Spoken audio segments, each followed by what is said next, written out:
तर विद्यार्थी मित्रांनो, जसं की सर्वांनाच माहिती आहे, आपली एक्झामिनेशन जे आहे हे 26 जुलै रोजी होणार आहे, राईट.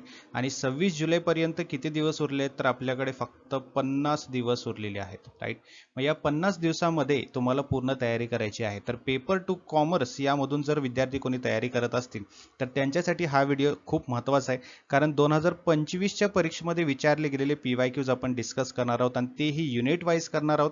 आजच्या व्हिडिओमध्ये आपण युनिट 7 जो आहे बँकिंग अँड फायनान्शियल इन्स्टिट्यूशन्स या युनिटवरती आपण PYQs डिटेलमध्ये डिस्कस करणार आहोत. त्यामुळे सगळ्यांनी हा व्हिडिओ शेवटपर्यंत पाहायचा आहे. सगळ्यात महत्त्वाची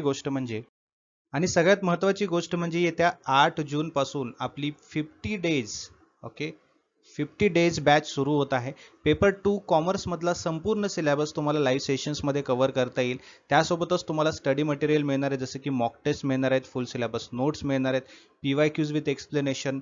त्यासोबतच तुमचा पेपर वनचा स्टडी सुद्धा या बॅचमधून होणार आहे, कारण पेपर वनची लाईव्ह बॅच तुम्हाला फ्री ऑफ कॉस्ट यामध्ये मिळणार आहे. तर अजिबात उशीर करू नका. पेपर 2 आणि पेपर 1 दोन्हीची तयारी तुम्हाला करायची आहे. त्यासाठी आजच या नंबरवरती व्हॉट्सअप मेसेज किंवा व्हॉट्सअप कॉल करायचा आहे, किंवा ग्लोबल ऑनलाईनचं ॲप्लिकेशन डाउनलोड करा. ॲप्लिकेशनच्या थ्रू सुद्धा तुम्हाला ही बॅच जॉईन करता येईल आणि प्रिपरेशन करता येईल. बघा प्रश्न काय म्हणतोय, which of the following statements are true in the case of Indian financial market. ठीक आहे. आता यामध्ये काही स्टेटमेंट दिलेले आहेत इंडियन फायनान्शियल मार्केटच्या बाबतीत. कुठलं स्टेटमेंट बरोबर आहे हे आपल्याला ओळखायचं आहे. इथे ॲक्च्युअलीमध्ये स्टेटमेंटच पाहिजे होतं, इथं चुकून स्टेटमेंट्स दिलेलं आहे. जेव्हा ऑप्शन्स A, B, C असे 3-3, 2-2 एकापेक्षा जास्त ऑप्शन असतात तेव्हा असं क्वेश्चन विचारलं पाहिजे. बट ठीक आहे, एक स्टेटमेंट आहे ABCD मधला, तो आपल्याला ओळखायचा की कुठला बरोबर आहे. ठीक आहे. बघा स्टेटमेंट काय म्हणतात, भारतीय भांडवली बाजार विकसित आहे परंतु भारतीय मुद्रा बाजार अविकसित आहे. कॅपिटल मार्केट हे डेव्हलप्ड आहे, बट भारताचं मनी मार्केट हे अंडर डेव्हलप्ड आहे असं म्हटलेलं आहे. ऑप्शन B, भारतीय मुद्रा बाजार विकसित आहे परंतु भारतीय भांडवली बाजार अविकसित आहे. मनी मार्केट डेव्हलप्ड आहे but capital market under developed आहे. C ऑप्शन म्हणतोय भारतीय भांडवली बाजार तसेच भारतीय मुद्रा बाजार दोन्ही विकसित आहेत. आपल्या भारताचे कॅपिटल मार्केट आणि मनी मार्केट हे दोन्ही डेव्हलप्ड आहे. आणि ऑप्शन D, भारतीय भांडवली बाजार आणि भारतीय मुद्रा बाजार दोन्ही अविकसित आहेत. ठीक आहे. म्हणजे इथे दोन्ही मार्केट जे आहे ते अंडर डेव्हलप्ड आहे. मग याचा राईट आन्सर असा आहे की ऑप्शन C. ओके. आपल्या भारतामधलं भारतीय भांडवली बाजार, कॅपिटल मार्केट आणि मनी मार्केट हे दोन्हीही डेव्हलप आहेत. ओके. आता यातला फरक काय, काही विद्यार्थ्यांना हे मनी मार्केट कॅपिटल मार्केट जर माहित नसेल तर त्यांना सांगतो. बघा, जिथे शेअर्स असतात, डिबेंचर असतात, म्युच्युअल फंड असतो है ना, जिथे आपण लॉंग टर्म साठी इन्व्हेस्टमेंट करून ठेवत असतो है ना, ते असतं तुमचं भांडवली बाजार. आणि मुद्रा बाजार म्हणजे काय, जिथे जिथे की आपल्याला अल्प कालावधीसाठी निधी पुरवला जातो है ना, लोन पुरवलं जातं, म्हणजे जिथे पैशांचा खेळ चालत असतो, ते झालं तुमचं मनी मार्केट. ठीक आहे. सो हे काही दशकांपासून आपल्या भारतामध्ये या दोन्ही मार्केटची प्रगती झालेली आहे. त्यामुळे Indian capital market and Indian money market both are developed. पुढचा प्रश्न काय म्हणतोय, which of the following are the term finance institutions, म्हणजे दीर्घकालीन पुरवठा करणारे, वित्त पुरवठा करणारे कुठल्या संस्था आहेत. ए, बघा ऑप्शन्स असे आहेत, मल्टिपल ऑप्शनवाला हा प्रश्न आहे. ठीक आहे. आता यामध्ये जसे की तुम्हाला 4-5 ऑप्शन्स देतात, त्या 4-5 ऑप्शन्सपैकी कुठले बरोबर आहेत ते सांगायचं असतं. जसं की IDBI हे टर्म फायनान्स इन्स्टिट्यूशन आहे का, IIBI, UTI, Exim bank, SIDBI है ना, यापैकी कुठले कुठले आहेत. तर यापैकी फर्स्ट म्हणजे IDBI, export import bank of India, Exim bank ज्याला म्हणतो आपण, आणि small industrial development bank of India, SIDBI ज्याला म्हणतो आपण. हे काय आहेत तुमचे, हे आहेत तुमचे डेव्हलपमेंट फायनान्शियल इन्स्टिट्यूशन्स. ठीक आहे. IDBI, then your Exim bank आणि सिडबी बँक हे आपल्या भारतातले वित्त संस्था आहेत. विकास वित्त म्हणजे डेव्हलपमेंट फायनान्शियल इन्स्टिट्यूशन्स आहेत. अलग लक्षात. तसंच UTI झालं है ना, युनिट ट्रस्ट ऑफ इंडिया, ही काय करते, जे काही इन्व्हेस्टर्स आहेत त्यांच्याकडून निधी गोळा करते आणि गुंतवणूक करणारी ही संस्था आहे UTI. ठीक आहे. त्यानंतर ही जी संस्था आहे UTI, याला टर्म फायनान्शियल इन्स्टिट्यूशन म्हणत नाही. तसंच तुमचं IIBI आहे है ना, industrial investment bank of India. हे काय आहे की अगोदर वित्त संस्था म्हणून कार्य करायची, बट यामध्ये इथे काय सांगितलं, मान्यता प्राप्त जे प्रमुख टर्म फायनान्स इन्स्टिट्यूशन्स आहेत ते फक्त IDBI, एक्झिम बँक आणि सिडबीच आहेत. ठीक आहे. त्यामुळे ऑप्शन B इथे एक्झॅक्टली बरोबर आहे. पुढील प्रश्न, एकूण मागणीच्या म्हणजे ॲग्रेगेट डिमांड पातळीवर प्रभाव टाकण्यासाठी केंद्रीय बँकेच्या नियंत्रणाखालील साधनांचा वापर करण्यास काय म्हणतात. फिस्कल पॉलिसी म्हणतात, मॉनिटरी पॉलिसी म्हणतात, ट्रेड पॉलिसी म्हणतात की इंडस्ट्रियल पॉलिसी म्हणतात. त्याला म्हणतात मॉनिटरी पॉलिसी. आता याचं उत्तर किंवा हा प्रश्नच समजून घेण्यासाठी तुम्हाला थोडंसं कन्सेप्च्युअल गोष्टी माहिती पाहिजेत. बघा, मॉनिटरी पॉलिसी काय असतं, जेव्हा अर्थव्यवस्थेमध्ये पैशांचा पुरवठा म्हणा, कर्जाची उपलब्धता म्हणा, व्याजदर नियंत्रित करण्यासाठी म्हणा, है ना, जेव्हा केंद्रीय बँकद्वारे काही धोरण वापरले जातात त्याला मॉनिटरी पॉलिसी म्हणतात. याला काय म्हणतात, आपल्या कुठलं धोरण, मॉनिटरी धोरण म्हणतात, मॉनिटरी पॉलिसी. ठीक आहे, सोप्या भाषेत. मग याचा उद्देश काय आहे, हे धोरण वापरण्याचा उद्देश काय आहे, जिथे महागाई होत असेल ते नियंत्रित ठेवणं, आर्थिक वाढ होत असेल है ना, तर आर्थिक वाढाची साधनं, रोजगार निर्मिती याला चालना देणं, हे मॉनिटरी पॉलिसीचं काम असतं. यासाठी हे धोरण वापरले जातात. मग जी आपली सेंट्रल बँक आहे, कोणती आहे सेंट्रल बँक, है ना, RBI, reserve bank of India, ही काय करते, रेपो रेट असेल, reverse repo rate, CRR, SLR, है ना, ओपन मार्केट ऑपरेशन्स, हे अशी साधनं वापरत असते, है ना. मग अशा साधनांचा वापर करून काय केलं जातं, जे काही आपली इकॉनॉमिकल गोष्टी आहेत, अर्थव्यवस्थेतील एकूण मागणी जी आहे त्याच्यावरती प्रभाव टाकत असते. म्हणून ॲग्रिगेट डिमांड जे आहे यावर नियंत्रित करण्यासाठी काय वापरलं जातं, तर मॉनिटरी पॉलिसी वापरलं जातं. ठीक आहे. फिस्कल पॉलिसी हे जे आहे इथं ऑप्शनमध्ये दिसतोय तुम्हाला, हे सरकारचं आहे, म्हणजे सरकारचं कर, सार्वजनिक खर्च याच्याशी संबंधित आहे. ट्रेड पॉलिसी इम्पोर्ट एक्सपोर्टच्या संबंधित आहे. इंडस्ट्रियल पॉलिसी तुमच्या उद्योगाशी संबंधित आहे. ठीक आहे. Monetary policy is related to your exactly the question is. ठीक आहे. NPA नॉन परफॉर्मिंग ॲसेट्स हा प्रश्न येतो बरं का एक्झामिनेशनमध्ये. नॉन परफॉर्मिंग ॲसेट्स म्हणजे अशी कर्जे ज्यांची परतफेड किती कालावधीपर्यंत थकीत राहिल्यास त्यांना NPA म्हणून वर्गीकृत केलं जातं. आता NPA काय असतं आपल्याला माहिती आहे, नॉन परफॉर्मिंग ॲसेट्स म्हणजे त्याच्यामध्ये काहीही व्यवहार वगैरे होत नाहीये, ते परफॉर्मन्स करत नाहीये, त्याला नॉन परफॉर्मिंग ॲसेट म्हणतो आपण, बरोबर आहे की नाही. मग हे नॉन परफॉर्मिंग ॲसेट जे आहेत हे आपण किती दिवसांनंतर याला NPA असं म्हणतो, तर याचा आन्सर आहे 90 डेज. ठीक आहे, किती, 90 डेज. नॉन परफॉर्मिंग ॲसेट म्हणजे काय, असं कर्ज ज्यावर जी प्रिन्सिपल किंवा त्याचा जो इंटरेस्ट आहे, ज्याची देय तारीख आहे, है ना, ड्यू डेट जे आहे ते 90 दिवसापेक्षा जास्त जर थकीत राहिली तर त्याला NPA म्हणून घोषित केलं जातं. आलं लक्षात.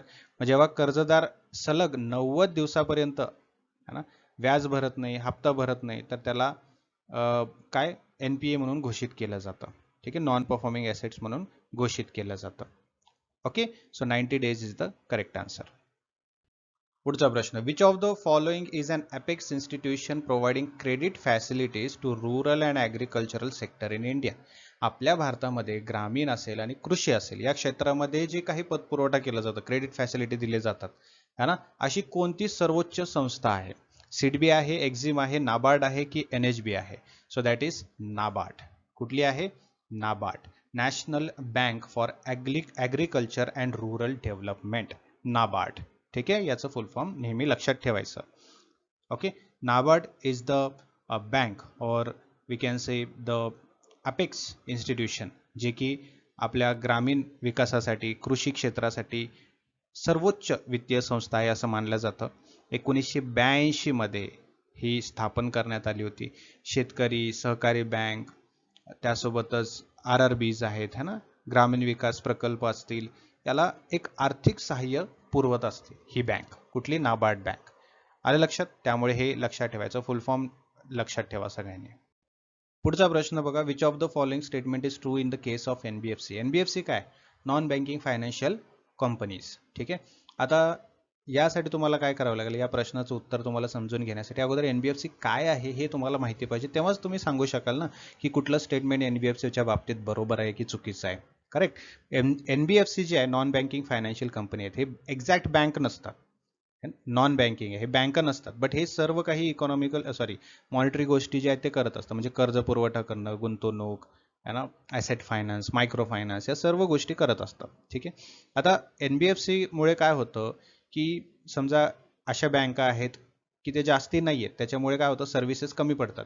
मग NBFC तिथे पूरक ठरतात. अलग लक्षात. तिथे ग्राहक पोचू शकत नाहीत, जिथे लोकांना बँक अवेलेबल नाहीत, अशा ठिकाणी हे NBFC काम करत असतं. तिथे हे पूरक ठरत असतं. मग तिथे आर्थिक सेवा देणं, आर्थिक सेवा उपलब्ध करून देणं, गुंतवणूकदार असतील, बचतदार असतील, यांच्यासाठी एक बँकेसारखंच काम करणारी NBFC असते. ठीक आहे. आता एनबीएफसी कळालं, आता ऑप्शन्स बघूया. ए, एनबीएफसी ठेवी संकलन, डिपॉझिट मोबिलायझेशन आणि कर्ज वाटप लेंडिंग यामध्ये बँकांच्या कार्याला पूरक ठरतात व बचतदार गुंतवणूकदारांना अधिक पर्याय उपलब्ध करून देतात. बी, एनबीएफसी केवळ मर्चंट बँकिंग आणि स्टॉक ब्रोकिंग सेवा पुरवतात. सी, एनबीएफसी किरकोळ बँकिंग म्हणजे रिटेल बँकिंग मध्ये सहभागी नसतात. आणि डी, एनबीएफसी केवळ पोर्टफोलिओ मॅनेजमेंट आणि व्हेंचर कॅपिटल फायनान्सिंग मध्येच सहभागी असतात. तर राईट आन्सर आहे ऑप्शन ए. ठीक आहे. एनबीएफसी ठेवी संग्रह, डिपॉझिट मोबिलायझेशन आणि लेंडिंग म्हणजे कर्ज वाटप यामध्ये बँकांच्या कार्याला पूरक ठरतात व बचतदार आणि गुंतवणूकदारांना अधिक पर्याय उपलब्ध करून देतात. हे आहे तुमचं एनबीएफसी. ठीक आहे.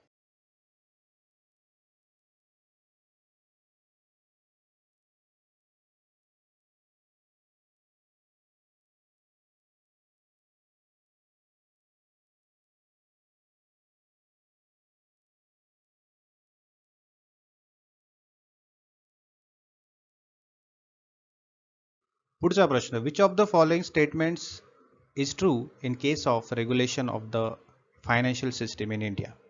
ठीक आहे. भारतातील वित्तीय प्रणालीच्या नियमनाच्या संदर्भात खालीलपैकी कोणते विधान योग्य आहे? ए, रिझर्व्ह बँक ऑफ इंडिया भारतातील बँकिंग क्षेत्र आणि शेअर बाजारांचे नियमन करते. बी, सेबी भारतातील शेअर बाजार म्हणजे स्टॉक एक्सचेंज आणि म्युच्युअल फंड्स यांचे नियमन करते. सी, IRDA विमा क्षेत्र आणि म्युच्युअल फंड्स यांचे नियमन करते.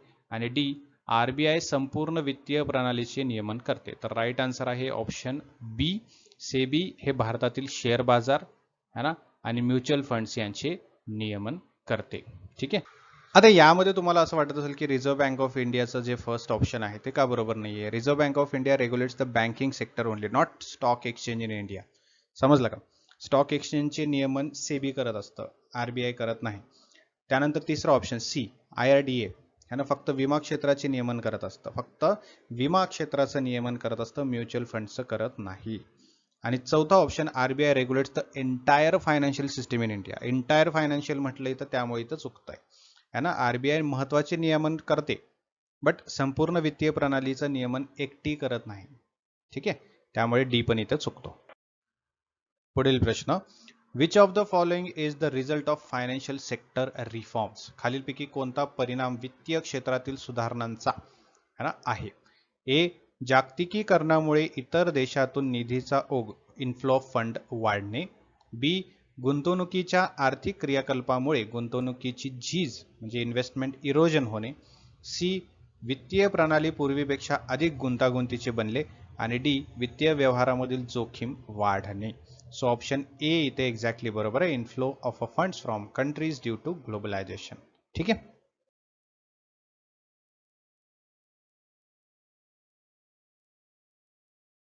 पुढील प्रश्न, which of the following statements is correct in case of digitisation of banking sector banking service. ठीक आहे. बँकिंग सेवांच्या डिजिटायझेशनच्या संदर्भात खालीलपैकी कोणते विधान योग्य आहे?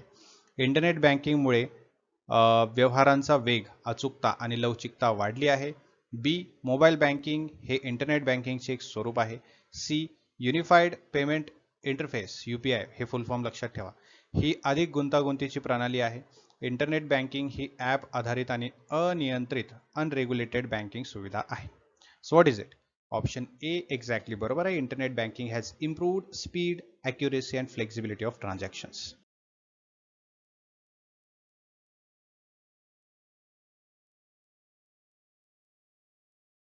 Next question, which of the following is known as an additional benefit that is offered by the base policy at a nominal price? म्हणजे हे विमाच्या बाबतीत आहे. मूळ विमा पॉलिसी जी आहे त्याची बेस पॉलिसी म्हणजे पॉलिसी सोबत अल्प अतिरिक्त प्रीमियम भरून मिळणाऱ्या अतिरिक्त लाभाला काय म्हणतात? तर त्याला म्हणतात रायडर. ठीक आहे, त्याला म्हणतात रायडर. बघा, हे होतं लास्ट प्रश्न. आणि दुसरी गोष्ट सगळ्यात महत्वाची, यासारखे भरपूर सारे प्रश्न तुम्हाला या लाईव्ह बॅच मध्ये प्रॅक्टिस करायला मिळणार आहे. तर येत्या 8 जून पासून आपली पेपर टू कॉमर्सची लाईव्ह बॅच सुरू होत आहे. यामध्ये तुमचा पेपर टू कॉमर्सचा संपूर्ण सिलेबस हा लाईव्ह सेशन्स मध्ये कव्हर केला जाईल. त्यासोबतच तुम्हाला स्टडी मटेरियल मिळणार आहे, जसे की कंप्लीट सिलेबस नोट्स आहेत, मॉक टेस्ट आहेत, PYQs विथ एक्सप्लेनेशन आहे. आणि त्यासोबतच तुम्हाला doubt clearing sessions, marathon sessions या सेशन्सचा सुद्धा लाभ मिळणार आहे. सो तुम्हाला जर जास्तीत जास्त मार्क्स घेऊन येणाऱ्या महाराष्ट्र सेट एक्झामिनेशनमध्ये जी की 26 जुलैला होणार आहे त्यामध्ये क्वालिफाय व्हायचं असेल तर ही बॅच जॉईन करा आणि प्रिपरेशनला लवकरात लवकर सुरुवात करा. या पेपर 2च्या बॅचमध्ये तुम्हाला पेपर 1ची लाईव्ह बॅच अगदी फ्री ऑफ कॉस्ट मिळणार आहे. म्हणजे पेपर 2 आणि पेपर 1 दोन्हीचा अभ्यास तुमचा होणार आहे. तर अजिबात विसरू नका, आजच या नंबरवरती व्हॉट्सअप मेसेज किंवा व्हॉट्सअप कॉल करायचा आणि ही बॅच जॉईन करायची आहे. किंवा ग्लोबल ऑनलाईनचं ॲप्लिकेशन डाउनलोड करा. ॲप्लिकेशनच्या थ्रू सुद्धा तुम्हाला ही बॅच जॉईन करून तुमची स्टडी करता येईल. अजिबात उशीर करू नका, वेळ कमी आहे. लवकरात लवकर जॉईन करा आणि प्रिपरेशनला सुरुवात करा. बघा ॲप्लिकेशनच्या थ्रू कसं जॉईन करायचं आहे. प्ले स्टोअरवरती जायचं, ग्लोबल ऑनलाईन ॲप्लिकेशन सर्च करायचं. हा ॲप्लिकेशन दिसेल तो इन्स्टॉल करून घ्यायचा आहे. ओपन केल्यानंतर तुम्हाला इथे खाली एक स्टोअर म्हणून ऑप्शन दिसेल, त्यावरती क्लिक करायचं आहे. स्टोअरमध्ये तुम्हाला एक सर्च बॉक्स दिसेल. सर्च बॉक्समध्ये तुम्ही Maharashtra set paper 2 commerce search केला की हा कोर्स तुम्हाला दिसेल. त्यावरती क्लिक करायचं आहे. बाय नाव वरती क्लिक करायचं आहे. तुमचा कोर्स तुमच्यासाठी अवेलेबल होऊन जाईल. त्यामध्ये तुम्हाला लाईव्ह सेशन्स दिसतील, जे रेकॉर्डेड सेशन आहे त्याचा पूर्ण कंटेंट दिसेल, स्टडी मटेरियल, सर्व गोष्टी तुम्हाला ॲप्लिकेशनमध्ये मिळून जातील. आणि या व्यतिरिक्त काहीही तुम्हाला प्रश्न विचारायचे असतील तर कमेंट बॉक्समध्ये विचारू शकता. त्याचं सोल्युशन मी तुम्हाला नेक्स्ट सेशनमध्ये देईन. Thank you so much. Have a great day. See you in the next session.